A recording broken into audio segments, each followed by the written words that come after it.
En septembre 1408, dans une petite église de pierre sur la côte groenlandaise, une jeune femme nommée Sigrid Björnsdottir épousa un homme du nom de Thorstein Olafsson. 2 prêtres lurent les bancs et un certificat fut délivré. C'était, en apparence, un mariage ordinaire. 2 ans plus tard, le couple fit voile vers l'Islande pour annoncer la nouvelle à ses proches. Ce fut la dernière fois que l'on entendit parler des Vikings du Groenland. Une colonie qui comptait jusqu'à 5000 personnes et qui avait prospéré pendant près de 5 siècles, disparut tout simplement.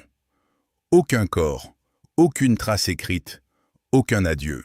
Lorsqu'un missionnaire norvégien arriva en 1721, s'attendant à trouver une communauté chrétienne florissante, il découvrit des fermes abandonnées et des églises silencieuses. Pendant des siècles, l'explication resta la même. Ils étaient obstinés. Ils refusaient de s'adapter. Puis la science moderne commença à étudier les ossements, le sol et les archives génétiques. Ces découvertes démentirent tout ce que l'on avait entendu. L'homme qui avait fondé la colonie était un meurtrier. Erik Thorvaldsson, surnommé Erik le Rouge en raison de la couleur de ses cheveux et de sa barbe, avait déjà hérité des problèmes familiaux avant même de poser le pied au Groenland. Son père, Thorvald, avait été banni de Norvège pour homicide involontaire et avait emmené de force le jeune Erik West, alors âgé de 10 ans, en Islande pour recommencer sa vie. Ce nouveau départ fut un échec.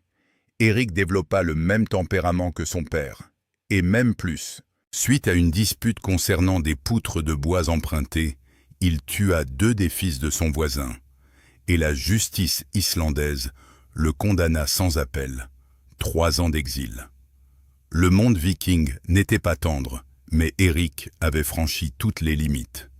La direction de son exil fut déterminée par la géographie. À l'est, la Norvège dont sa famille avait déjà été bannie. Au sud, l'immensité de l'Atlantique. À l'ouest, une rumeur.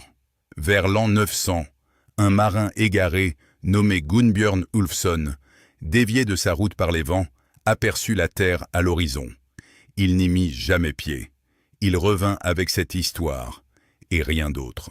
Pendant 80 ans, cette observation resta dans l'imaginaire islandais, entre légendes et simples notes de bas de page pour la navigation. Erik fit voile vers elle en 982. Ce qu'il découvrit d'abord n'avait rien d'encourageant. La côte orientale du Groenland est un mur de glace et de roches noires, ininterrompu sur des centaines de kilomètres. Un littoral qui se proclame inhabitable et ne fait aucun doute à ce sujet. Il ne pouvait plus faire demi-tour.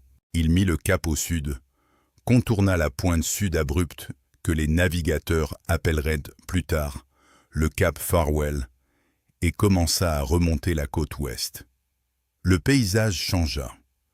La glace laissa place à de profonds fjords, des vallées abritées, de l'herbe poussant là où on ne l'attendait pas, des phoques le long de la côte, des oiseaux marins dansant au-dessus de lui. Ce n'était ni l'Islande, ni la Norvège, mais c'était suffisant. Il consacra les 3 années de son exil à l'explorer. Campant sur des îles, naviguant au cœur des fjords, nommant des lieux, découvrant les îlots de terre fertile qui deviendraient là des fermes. Une fois sa peine purgée, il retourna en Islande avec un plan qui reposait sur la persuasion de plusieurs centaines de personnes de tout abandonner pour suivre un meurtrier condamné à travers l'Atlantique Nord jusqu'à un pays qu'aucun d'eux n'avait jamais vu. Alors il mentit. Il l'appela Groenland. Là, les sagas, écrites bien après sa mort, racontent qu'il choisit ce nom précisément parce qu'un lieu à la consonance verte attirerait les gens. C'était l'équivalent, au Xe siècle, d'un agent immobilier qualifiant un studio de confortable. Et ça marcha. En 986, 25 navires quittèrent l'Islande chargés de bétail, d'outils et d'environ 500 colons pleins d'espoir. Seuls 14 navires atteignirent leur destination. Certains firent demi-tour, d'autres sombrèrent en mer. Les survivants établirent 2 colonies le long de la côte sud-ouest. La colonie orientale, près de l'actuel Qaqortoq, et une plus petite colonie occidentale, à environ 480 km au nord, près de l'actuel Nuuk. Éric ne revendiqua aucune des deux. Il s'appropria les meilleures terres de tout le territoire.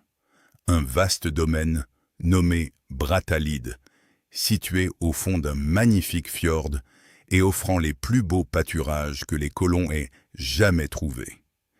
Il y fit construire une grande salle. Lors des fouilles archéologiques des années 1930, on mesura qu'elle mesurait 24 mètres de long. L'homme qui avait été banni 2 fois pour meurtre était devenu, en l'espace d'une décennie seulement, le maître de son propre pays. Et ce pays, contre toute attente, allait perdurer pendant près de 500 ans. La première génération de colons découvrit rapidement les ressources que la terre pouvait leur offrir, et celles qu'elle ne pouvait leur donner.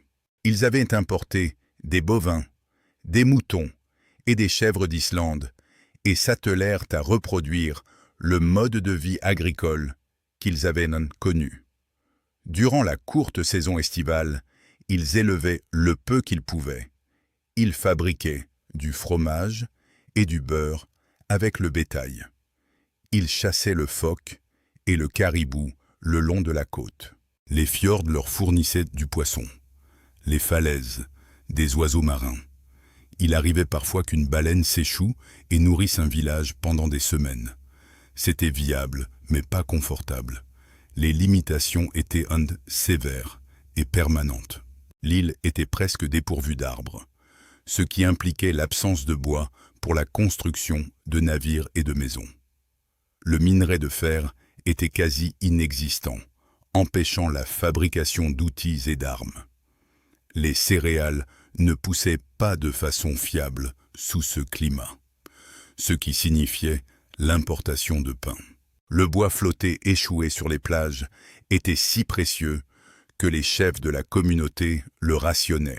Il était interdit de le brûler pour se chauffer ou cuisiner. Pour le combustible, ils utilisaient la tourbe abondante du Groenland, et pour les bâtiments, ils construisaient des murs en pierre sèche, isolés, avec de la fourrure animale. En une seule génération, ils avaient bâti une société agricole arctique fonctionnelle à partir de presque rien. Au début du XIe siècle, la population atteignait entre 2000 et 5000 habitants. On comptait environ 500 fermes dans la colonie orientale et une centaine dans la colonie occidentale. Puis, au XIIe et XIIIe siècle, la colonie connut ce que l'on peut qualifier d'âge d'or. Ce qui motivait cette activité, c'était une seule et unique ressource. Chaque été, des expéditions de chasse parcouraient 480 km vers le nord, jusqu'aux terres que les Vikings appelaient le Nordsetur, près de l'actuelle baie de Disco. Le voyage était périlleux. La récompense? La matière première la plus précieuse d'Europe médiévale, l'ivoire de Morse. À l'époque, les marchands européens n'avaient pas accès à un approvisionnement fiable en défense d'éléphants d'Afrique, ce qui faisait du morse le matériau de prestige de tout le continent. On le sculptait en crucifix, en crosse d'évêque, en reliures de livres richement décorées, en ornements pour les demeures des riches. Les Groenlandais disposaient d'une ressource apparemment inépuisable. Des milliers de morses se rassemblaient sur les rivages rocheux de la baie de Disco, et les chasseurs, rassasiés, retournaient vers le sud chargés de leur prise. La peau de morse était tout aussi précieuse, extraordinairement résistante et totalement imperméable. Elle pouvait être transformée en cordage suffisamment solide pour gréer certains des plus grands navires d'Europe. Outre le morse lui-même, les Groenlandais exportaient de la fourrure de renard, de l'huile de phoque et des peaux d'ours polaires. Des ours polaires vivants étaient parfois expédiés comme présents royaux, achetés par des rois européens pour le seul prestige d'en posséder un. Des défenses de narval étaient vendues à une élite européenne crédule qui les prenait pour de véritables cornes de licorne. Les faucons gerfaux, ces magnifiques oiseaux de chasse arctique, valaient plus que leur poids en or. En posséder un était un signe de richesse immense. En retour, des navires en provenance de Bergen arrivaient chargés des produits essentiels que la colonie ne pouvait produire. Outils en fer, armes, bois pour les bateaux et les maisons, céréales pour le pain, vin de messe et cierges pour les églises. Sans tout cela, la colonie ne pouvait pas fonctionner. C'est là le point crucial. Les Vikings du Groenland ne vivaient pas des ressources du Groenland. Ils dépendaient d'un seul produit d'exportation, vendu à un seul partenaire commercial par une seule route maritime.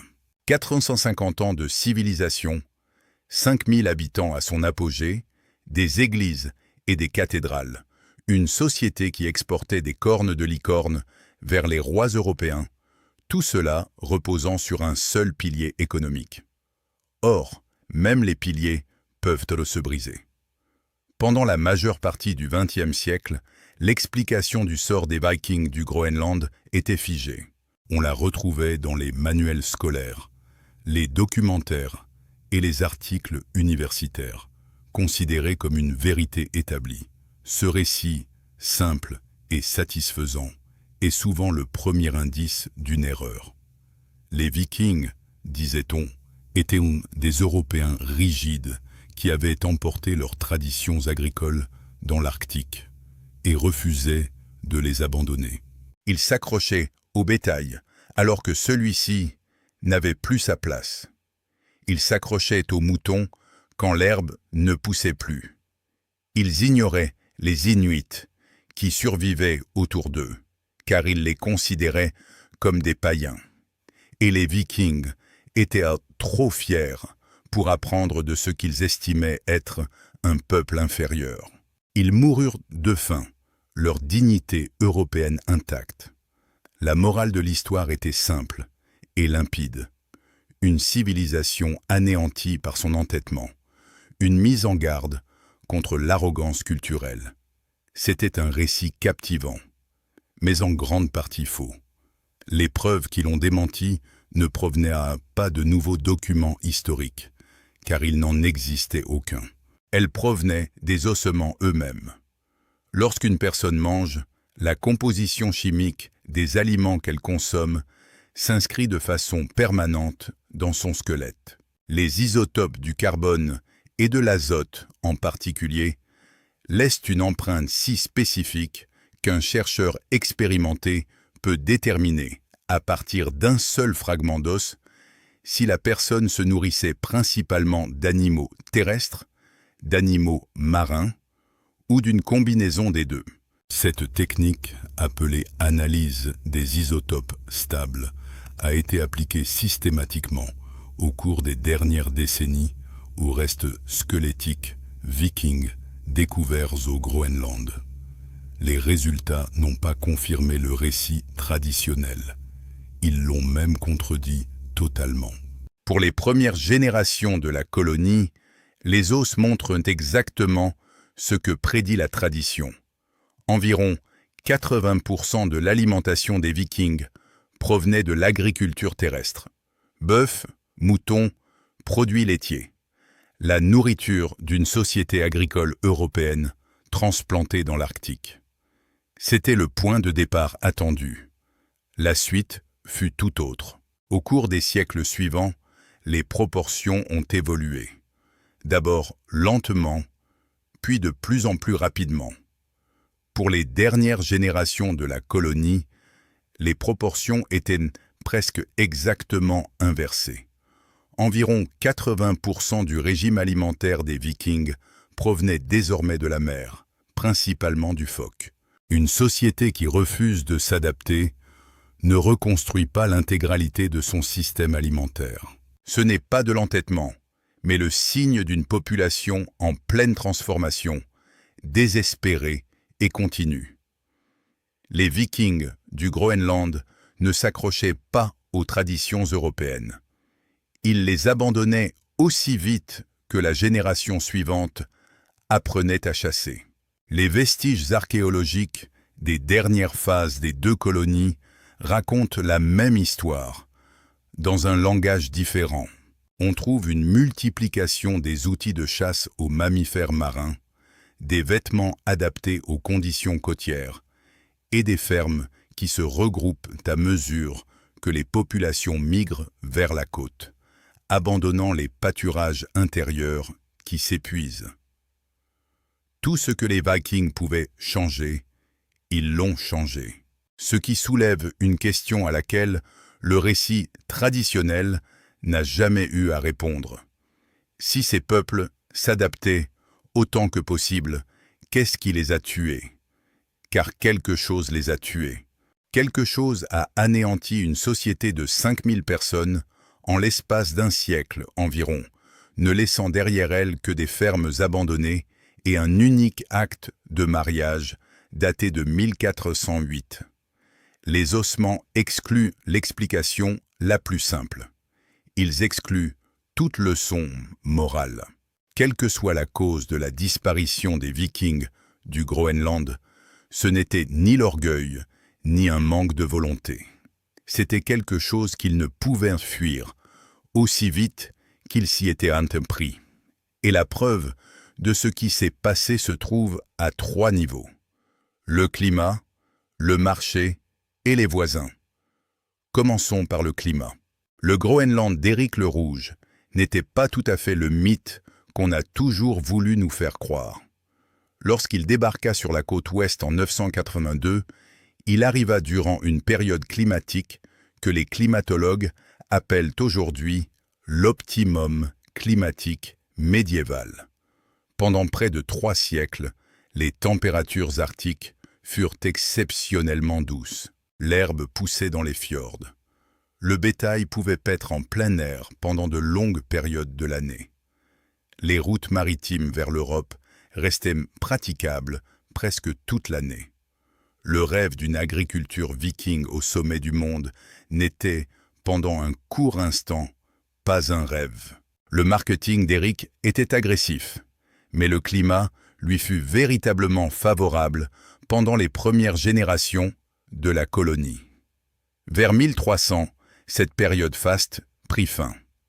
S'ensuivit ce que l'on appelle aujourd'hui le petit âge glaciaire, une période de refroidissement brutal qui affecta l'hémisphère nord pendant plusieurs siècles.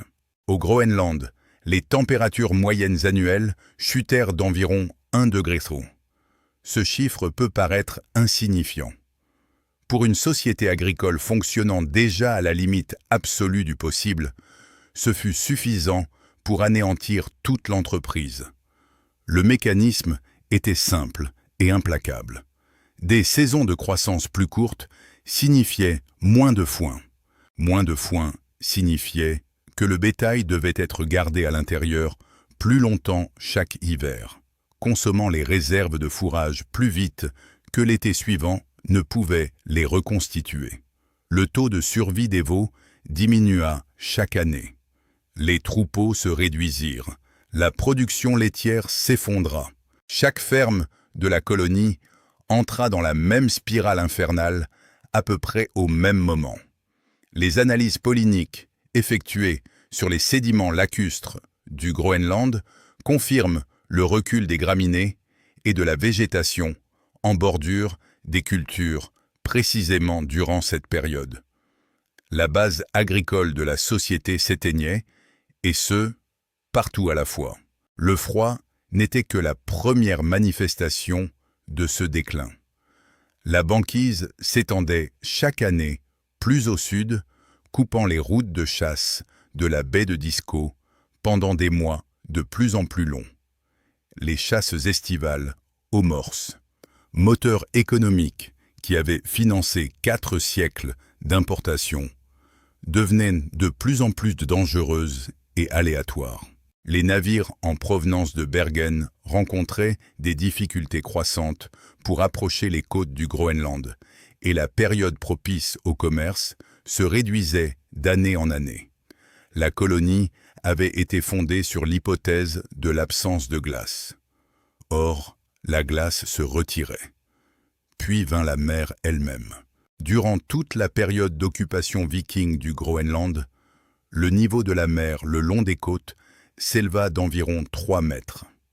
Cette montée des eaux fut progressive, de l'ordre de quelques centimètres par génération, ce qui explique la lenteur avec laquelle les colons comprirent ce qui leur arrivait. Mais la géographie de la colonie la rendait particulièrement vulnérable à ce phénomène. Les meilleures terres agricoles, les pâturages les plus productifs, les plaines fertiles où l'on élevait du bétail depuis des générations, tout cela se trouvait dans les zones de basse, bordant les fjords. C'est là que l'eau est arrivée en premier. Des centaines de kilomètres carrés des terres agricoles les plus précieuses de la colonie ont été inexorablement englouties par l'océan. Une société qui perdait déjà ses pâturages à cause du froid, perdait maintenant ses terres au profit de la mer. Les pâturages de l'intérieur dépérissaient. Les pâturages côtiers étaient inondés. Les territoires de chasse gelaient. De tous côtés, l'environnement dans lequel les Vikings avaient bâti leur vie se transformait en quelque chose d'autre, quelque chose qui ne les nourrirait plus. Ils continuaient à cultiver la terre. Ils continuaient à chasser.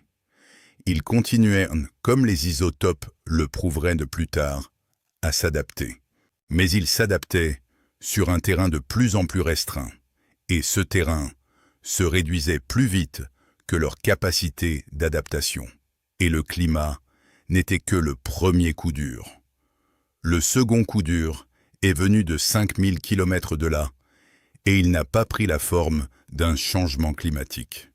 Il a pris la forme d'une crise économique. Le marché de l'ivoire, unique ressource sur laquelle reposait toute l'économie groenlandaise, était déjà en train de s'effondrer avant même que le changement climatique n'ait achevé son œuvre.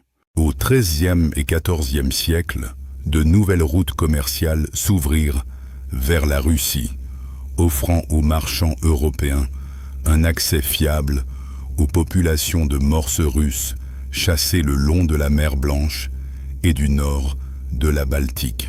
Presque simultanément, l'essor du commerce méditerranéen permit à l'Europe de retrouver l'accès à l'ivoire d'éléphant d'Afrique, matériau dont le morse n'avait été qu'un substitut. Ces deux alternatives étaient moins chères et plus abondantes. Elles arrivaient par des routes maritimes plus courtes, plus sûres et moins dépendantes des conditions météorologiques que tout ce qui provenait de la baie de Disco. L'effet sur le Groenland fut catastrophique et silencieux. Les prix de l'ivoire de morse groenlandais s'effondrèrent sur plusieurs décennies, non pas d'un seul coup, mais par une longue érosion qui ne laissa aucune chance à la colonie de réagir. Le seul levier économique qui avait permis d'acheter pendant 4 siècles du fer, du bois, des céréales, des armes et des fournitures ecclésiastiques cessa tout simplement de fonctionner. Les navires arrivèrent moins fréquemment. À leur arrivée, ils transportaient moins de marchandises et exigeaient moins en retour. Les expéditions de chasse continuaient de naviguer vers le nord chaque été. Les morses étaient toujours présents. On continuait de récolter leurs défenses. Mais le marché sur lequel ils vendaient leurs produits avait changé et la colonie n'avait plus rien à vendre. Puis, en 1348, la peste noire atteignit la Norvège. Aucune preuve archéologique ou génétique n'atteint le Groenland.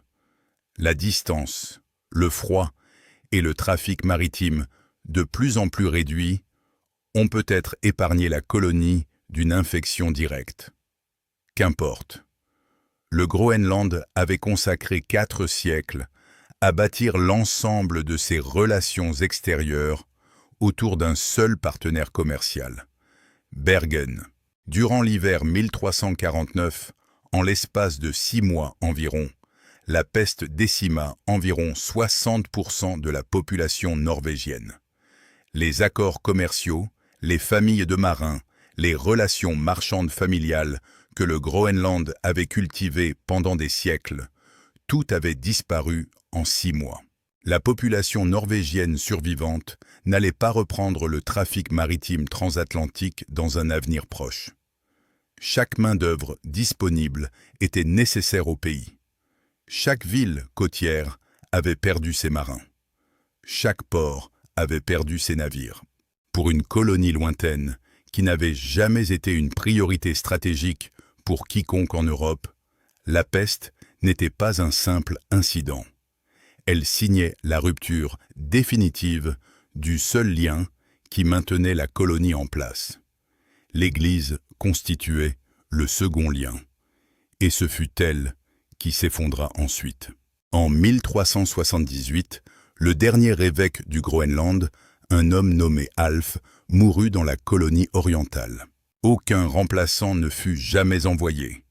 Les archives papales contiennent quelques documents postérieurs évoquant l'idée d'envoyer un nouvel évêque, une question de plus en plus considérée comme théorique pour un diocèse que personne à Rome ne pouvait joindre de manière fiable. L'Église, l'institution qui avait lié le Groenland à la chrétienté européenne pendant près de 4 siècles, laissa discrètement la colonie se défaire. C'est cette situation que les découvertes modernes ont mise en lumière. La colonie n'est pas morte d'une seule façon. Elle est morte parce que 3 piliers essentiels se sont brisés en l'espace d'un seul siècle. Le climat qui avait rendu l'agriculture possible, le marché qui avait permis les importations, le partenaire commercial qui avait facilité les échanges. Chacune de ces pertes aurait pu être surmontée, mais leur combinaison était fatale. Les Vikings s'adaptèrent, comme en témoignent les ossements. Cependant, certaines choses étaient insurmontables. Pendant que les Vikings bâtissaient leur société, un autre peuple s'approchait. Les Thuléens, ancêtres des Inuits modernes, migraient vers l'Est à travers l'Arctique canadien depuis des siècles, suivant les phoques et les baleines, et s'étendaient sur un territoire autrefois occupé par une culture plus ancienne, les Dorset. Au XIVe siècle, ils atteignirent les confins septentrionaux du monde viking. Les deux peuples se rencontrèrent et commercèrent un temps. Des objets métalliques vikings ont été retrouvés sur des sites archéologiques thuléens dans tout l'Arctique, transportés vers le nord grâce à des contacts initialement pacifiques. Puis, en 1379, les annales islandaises relatent une attaque contre la colonie de l'Est. Les Vikings appelèrent les assaillants « Skrellings », terme qu'ils employaient pour désigner tous les peuples autochtones de la région. 18 hommes furent tués. Aucun document ne décrit ce qui s'est passé à la colonie de l'Ouest, mais les découvertes archéologiques sont sans équivoque. Des fermes furent incendiées, des biens abandonnés sur place. Cet abandon semble précipité plutôt que progressif, signe d'une population partie précipitamment et ne jamais revenir. Le récit traditionnel expliquait cela comme une simple histoire de pillards primitifs s'attaquant à une civilisation affaiblie. Les preuves modernes révèlent une réalité plus troublante. Les Thuléens n'étaient pas primitifs. Bien au contraire.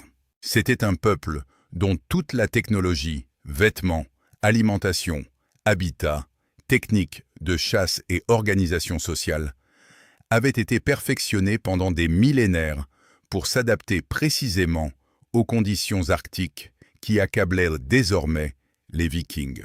Des kayaks sans équivalent chez les Vikings, des harpons à tête pivotante plus efficace pour chasser le phoque que tout ce que possédaient les Groenlandais. Des habitations d'hiver qui conservaient mieux la chaleur que des murs de pierre isolés par de la fourrure. Les Vikings étaient impuissants face à tous les facteurs qui favorisaient désormais l'environnement de Thulé. Malgré tous leurs efforts d'adaptation, ils étaient condamnés à lutter contre une population mieux adaptée qui, de facto, l'emportait. La phase finale de la colonie est relatée avec une tristesse poignante simplicité. La colonie de l'Ouest disparaît complètement des archives vers le milieu du XIVe siècle. Un fonctionnaire norvégien nommé Ivar Bardarsson, envoyé de la colonie de l'Est pour enquêter, rapporta avoir trouvé du bétail en liberté et aucune trace d'habitants. La colonie de l'Est subsista pendant plusieurs générations, mais sa population diminuait à chaque décennie. Les fermes se regroupèrent. Les hameaux isolés furent abandonnés. Les cathédrales, qui desservaient jadis une paroisse s'étendant sur tout le continent, accueillaient chaque année un nombre décroissant de fidèles. Puis, en 1408, à l'église de Valsøy, Sigrid Bjørnsdottir et Thorstein Olafsson s'unirent par les liens du mariage devant deux prêtres dans une colonie encore suffisamment prospère pour délivrer un certificat. Le couple fit voile vers l'Islande en 1410. C'est le dernier événement daté de l'histoire écrite du Groenland nordique. Après cela, plus rien. Aucun chroniqueur ne relate la fin. Aucun navire ne revient avec la nouvelle d'une catastrophe. Aucune fosse commune n'a jamais été découverte. Les signatures archéologiques suggèrent une conclusion peu dramatique. Les populations ne disparaissent pas toujours dans un désastre. Parfois, leur fin est simplement mathématique. Un taux de natalité légèrement inférieur au taux de mortalité maintenu pendant des décennies engendre une communauté qui se réduit à chaque génération jusqu'à ce qu'un hiver, il ne reste plus personne. Les dernières familles sont très probablement mortes de faim, ferme après ferme, pendant des années plutôt que des semaines, dans un pays devenu beau, désert et invivable à leurs yeux. Lorsque Hans Egede parcourut ces vallées en 1721, les fermes qu'il découvrit étaient silencieuses depuis environ 300 ans. Les ruines n'étaient pas un mystère. Elles étaient une conclusion. La réponse que les ossements, les isotopes, les analyses polyniques et les ruines apportent ensemble n'est pas celle que l'histoire a écrite pendant des siècles. Les Vikings du Groenland ne sont pas morts par entêtement. Ils ne sont pas morts par refus du changement. Ils ont changé tout ce qu'ils pouvaient. Ils ont modifié leur alimentation, leur technique de chasse, leur lieu de vie. Ce qu'ils ne pouvaient changer, c'était le climat sous leurs pieds, le marché d'outre-mer, ni la peste qui ravageait une ville qu'ils n'avaient jamais vue. Ils appartenaient à une civilisation qui, selon ses propres critères de résilience, a tout fait pour réussir, et pourtant, ils ont péri. Les ossements en témoignent, les isotopes en témoignent. Les fermes abandonnées que Hans Egede a parcourues en 1721 en témoignent. Il nous fallait simplement les outils adéquats pour déchiffrer ces inscriptions. Et lorsque nous les avons trouvés, le récit que nous nous racontions s'est effondré.